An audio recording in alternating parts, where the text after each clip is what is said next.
Crystals, with their shimmering beauty and perfect geometric forms, have fascinated people for centuries. From the dazzling sparkle of diamonds to the calming presence of amethyst, crystals appear in many forms and in various places across the earth. But how do crystals form? How does something so intricate and precise emerge from the seemingly chaotic and raw elements of nature? The formation of crystals is a process deeply tied to the physical and chemical laws of our world, one that is as much about time as it is about structure. It is a journey that begins with atoms and molecules and ends with the creation of something that can hold beauty, power, and wonder all in one form. To begin understanding how crystals form, it's essential to delve into the very nature of what a crystal is.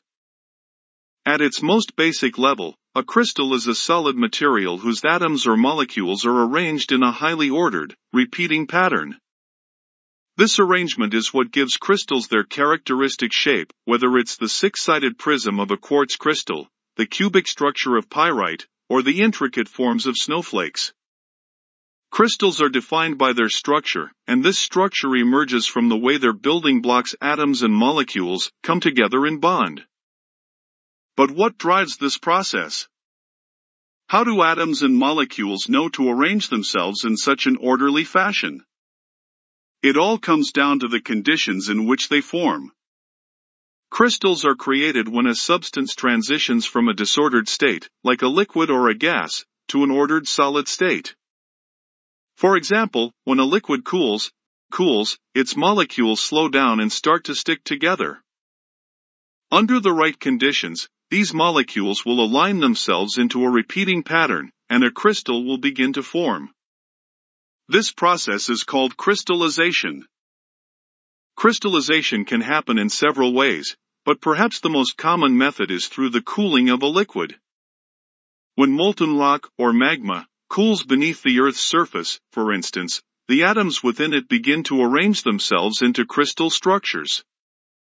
This is how many of the Earth's most abundant crystals, like quartz, feldspar, and mica, are formed.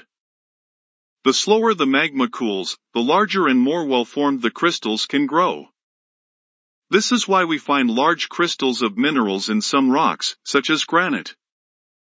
If the cooling happens quickly, however, the crystals may be smaller and less distinct. In some cases, crystals can form directly from a gas. This is known as vapor deposition. For instance, in volcanic environments, gases that escape from the magma can cool and condense, forming crystals.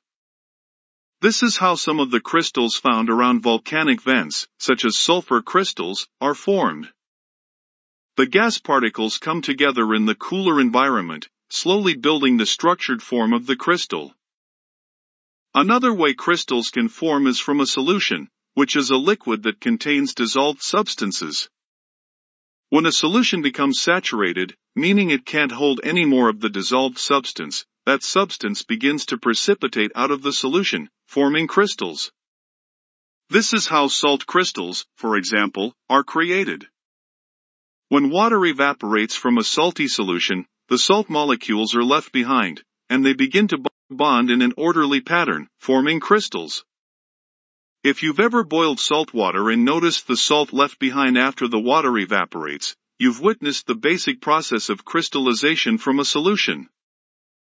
The size and shape of crystals depend on the conditions under which they form. Temperature, pressure, and the concentration of the material all play a role.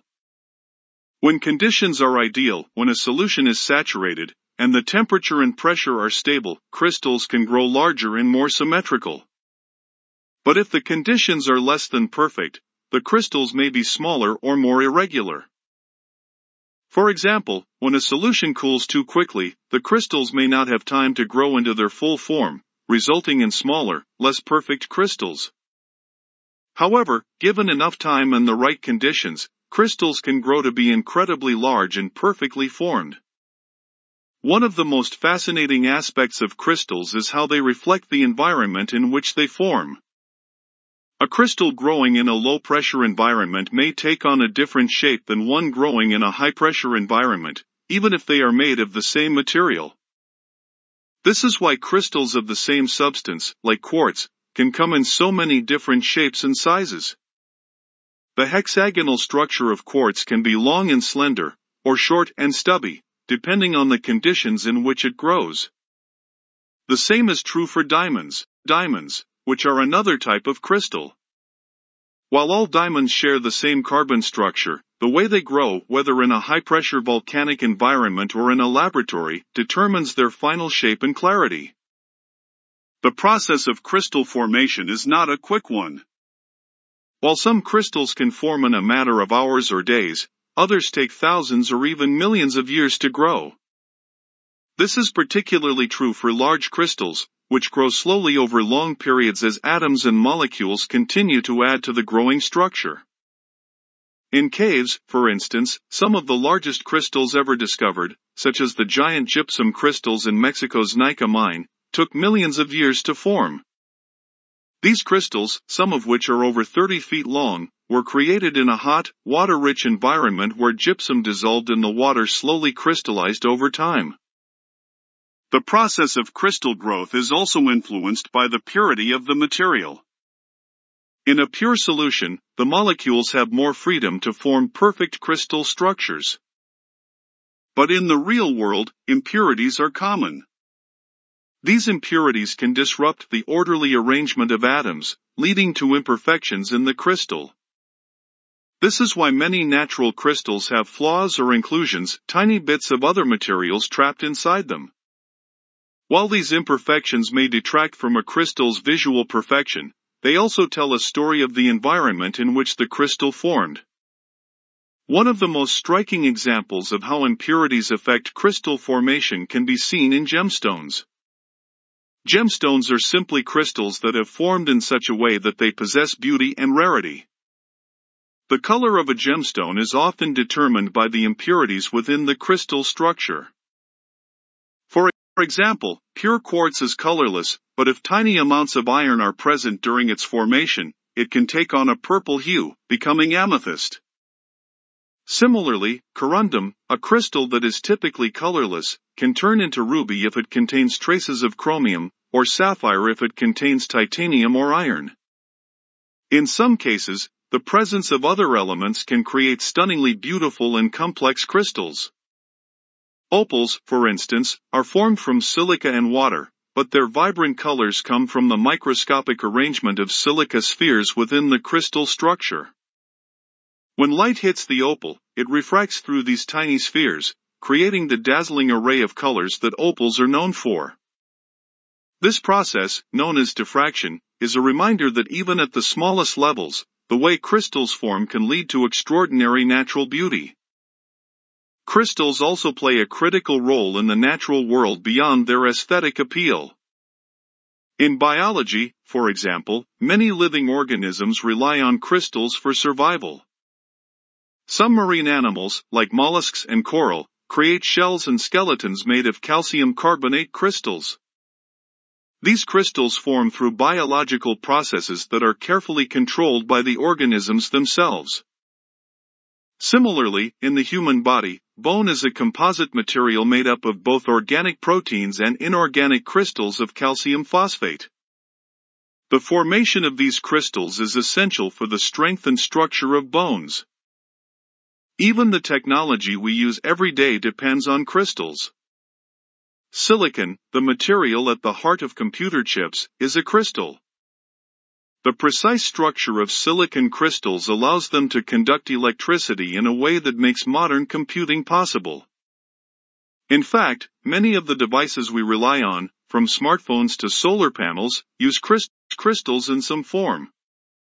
This is because crystals have unique electrical and optical properties that can be harnessed for a wide range of applications. The ordered arrangement of atoms in a crystal creates a structure that can interact with light and electricity in predictable and useful ways. One of the reasons crystals have such unique properties is due to their symmetry.